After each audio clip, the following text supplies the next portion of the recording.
अस्सलाम वालेकुम, आप देख रहे हैं 92 डिजिटल। मैं हूं फैसल अब्बासी।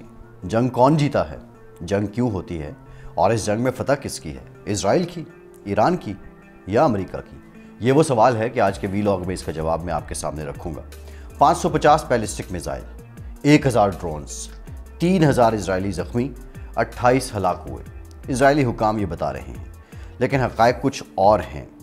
हकीकत में इजरायली कितने हलाक हुए हैं ये भी आपके सामने आज के दिन में रखूंगा।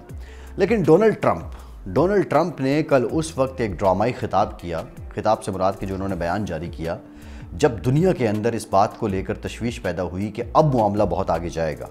ईरान की जानिब से कतर में, बहरीन में अमरीकी बेसिस को जब निशाना बनाया गया और उनको निशाना बनाने के बाद पूरी दुनिया ये कह रही थी कि ईरान क्या गलती कर बैठा है, क्या ईरान को इसकी ज़रूरत थी कि उन्होंने अपने पड़ोसी मुल्क, मुस्लिम मुल्क कि में मौजूद अमरीकी एयरबेस को निशाना बना दिया है। और ये सारे हालात ऐसे वक्त में हो रहे थे कि जब कोई भी कोशिश जंग बंदी की कारगर साबित नहीं हो रही थी।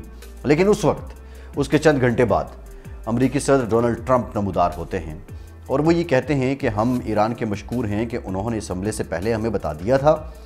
ईरान ने 14 मिसाइल दागे हैं, 13 हमने डिटेक्ट किए हैं, 1 गिरा है, कोई जानी नुकसान नहीं हुआ, कोई ज़ख्मी नहीं हुआ। और बाद में फिर उन्होंने जो ट्वीट किया कि लेट्स एंजॉय द पीस, क्या वाकई दुनिया में पीस आ गया है? लेकिन ये ड्रामाई जो एंट्री होती है और एंट्री के साथ ही वॉर एंड होती है, और वॉर का जो एंड है वो एक ओपन एंडेड है। यहाँ पे जो सारी कहानी है वो घूमती है उन सवालात के गिर्द कि क्या ईरान अमेरिका पे एतमाद करने के काबिल हो गया, या ईरान के पास इतनी ताकत कमज़ोर हो चुकी थी कि उसको अमेरिका पे एतमाद करना पड़ा, या फिर इजराइल की जानिब से जो मिन्नत तरले किए गए थे कतर से, बहरीन से, गल्फ़ कंट्रीज़ से कि आप हमारी अब सुलह सफाई करवाएं, जंग बंदी करवाएं, उसके पीछे क्या मुहर्रिकात थे। बुनियादी तौर पे हुआ ये कि जब इजराइल की तरफ से पहला अटैक किया गया ईरान पर और उनकी टॉप नॉच अस्करी क़यादत को शहीद कर दिया गया, तो उसके बाद इजराइल ने समझा ये तो बिल्कुल ही फारिग हैं। लेकिन फिर पलट कर जब वार किया गया ईरान की तरफ से और फिर वो दुनिया ने देखा, और वो वार ऐसा ज़बरदस्त था कि ईरान ने 12 दिन तक ये जंग लड़ी है। और बकौल नेतन्याहू के कि ईरान के पास 18,000 मिसाइलों का, जो बैलिस्टिक मिसाइल हैं, उनका ज़ख़ीरा मौजूद है। अभी सिर्फ 12 दिन में 550, अगर इजरायली अदादोशुमारी देखें तो 550 बरसाए गए, और वो जो बरसाए गए हैं उनके जो नुकसानात हैं वो आपके सामने हैं। दूसरी जानिब आयरन डोम हो या एरो हो, वो तमाम जो एयर डिफेंस सिस्टम था दिन ब दिन वो भी कमज़ोर हो रहा था। इजराइल को कॉल देनी पड़ी अमेरिका को, अमेरिका आया, 14 बंकर बस्टर बम जो हैं वो वहाँ पे दाग दिए, और फिर ये क्लेम किया कि हमने जो ईरान का जौहरी मंसूबा है उसको ख़त्म कर दिया। ये सरासर झूठ है। ईरान का जौहरी मंसूबा ख़त्म नहीं हुआ। इंटरनेशनल एटॉमिक एनर्जी एजेंसी के मुताबिक 400 किलोग्राम जो अफसूदा यूरेनियम है वो ईरान के पास है, जिसकी मदद से वो 10 हथियार बना सकते हैं। और ये जो जौहरी मंसूबा है, फिर एक और ख़बर भी आई कि अमेरिका ने ईरान को बता दिया था कि हम आप पे अटैक करने वाले हैं। ईरान ने वो जो सारा माल मवाद है कहीं और मुंतकिल कर दिया है। ये जो सारी कहानियाँ हैं इसमें बहुत से इफ़ हैं, बहुत से बट्स हैं। लेकिन जो वीलॉग के आगाज़ में मैंने बात की थी कि जंग जीता कौन है, जंग होती क्यों है, ये जंग क्यों हुई है, ये सवाल इंतहाई अहम है जिसको डिस्कस नहीं किया जा रहा। ये जंग महज सिर्फ इसलिए हो गई कि अमेरिका और ईरान के मुज़ाकरात कामयाब होने वाले थे और वो इजराइल के लिए नुकसानदेह थे? नहीं, ये जंग इसलिए नहीं हुई है। क्या ये जंग इसलिए हो गई कि जो इजराइल खित्ते का चौधरी बनना चाहता था और वो चौधरी बनने के लिए उसने कोशिश की और उसने समझा, उसने मिस कैलकुलेट किया ईरान को, अंडर एस्टिमेट किया ईरान की पावर को? नहीं, ये जंग इसलिए भी नहीं हुई है। ये जंग होने का बुनियादी मकसद क्या है, और आज तक दुनिया की तारीख में जो जंगें होती रही हैं वो क्यों होती हैं? जंगें नज़रिए पे भी होती हैं, बज़ाहिर उनके सामने एक नज़रिया होता है। जंगें मज़ाहिब पे भी होती हैं, जंगें अदियान पे भी होती हैं, जंगें अक़ायद पे भी होती हैं। और ये सारी जंगें जो हुई हैं इनके पीछे जो असल वजह है वो वसाइल होते हैं, वसाइल काबू करना। बुनियादी तौर पे इजराइल ये चाहता था कि जिसका हुदूद अरबा 22,000 स्क्वायर मीटर पे मबनी है और ईरान 1.6 मिलियन स्क्वायर मीटर है, ये 22,000 स्क्वायर मुरबा मीटर का जो मुल्क है, ये जो चाहता था कि वो ये वसाइल काबू करे और इस खित्ते में जो ग्रेटर इजराइल है उसको हासिल करे, उसने एक टेस्टर लगाया था जो कि नाकाम हो चुका है। अब उसको समझ आ गई है कि हम जिस ईरान को इतनी पाबंदियों के बावजूद अंडर एस्टिमेट कर रहे थे, वो ईरान हमसे बहुत आगे है। बुनियादी तौर पे ये जंग वो थी, और फिर उन्हीं वसाइल के ज़रिए जो नज़रियाती एक अदियान का फ़र्क है, मज़ाहिब का फ़र्क है, جو یہودی ہیں ان کا ایک اپنا مذہب ہے، مسلمانوں کا اپنا مذہب ہے، اور اس سارے معاملے میں جو ہمارا قبلہ اول بیت المقدس ہے یہ اس کی لڑائی ہے۔ اسرائیل اس میں ناکام ہوا ہے۔ اسرائیل نے جوہری بم استعمال کرنے کی دھمکی دے کر امریکہ کو استعمال کیا ہے، لیکن ڈونلڈ ٹرمپ کو اس وقت مسئلہ ہوا کہ جب اس کی اپنی سڑکوں پہ لوگ نکل آئے اور رائے عامہ اس جنگ کے خلاف نکلی۔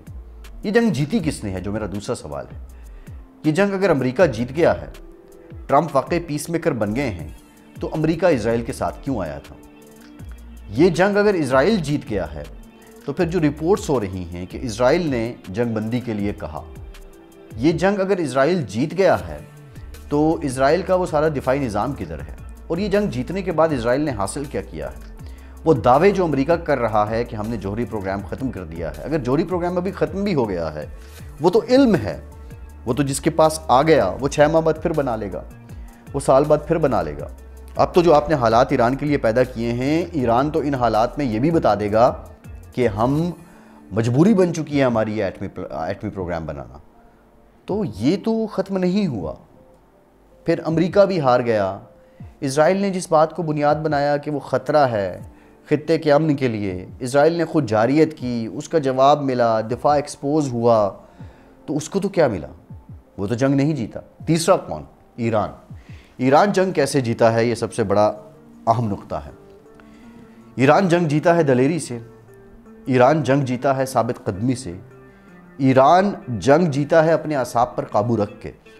یہ دنیا میں مثال نہیں ملتی ہے کہ ایک ملک جس کی ٹاپ نوچ لیڈرشپ شہید کر دی جائے اور اس کے بعد وہ اگلے 24 گھنٹے میں حملہ کرے اور وہ کھڑا ہو۔ سوچئے کہ اس ملک کی جو پولیٹیکل لیڈرشپ ہے اس کے اعصاب کیسے ہوں گے۔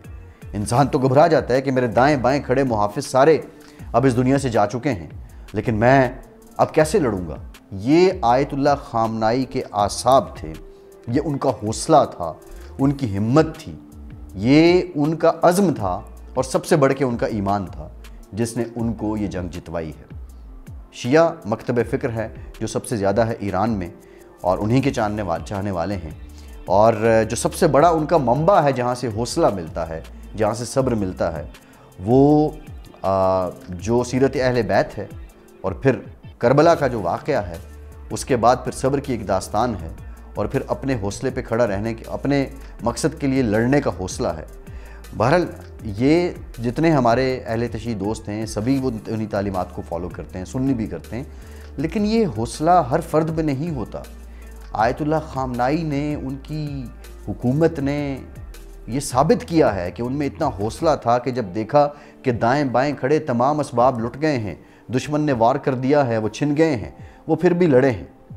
اور پھر دوسری سب سے اہم بات یہ ہے کہ جنگ جب بھی لڑی جاتی ہے اس میں اللہ کی نصرت ہوتی ہے، اور اس نصرت کو انہوں نے تلاش کیا کہ 3 ملک عراق، شام، اردن، اس کے اس پار ایک اسرائیل، اور وہاں جا کے ان کے میزائل ہٹ کرتے رہے، سائرن بجتے رہے، چیخ و پکار ہوتی رہی، اور وہ کامیاب ہوئے۔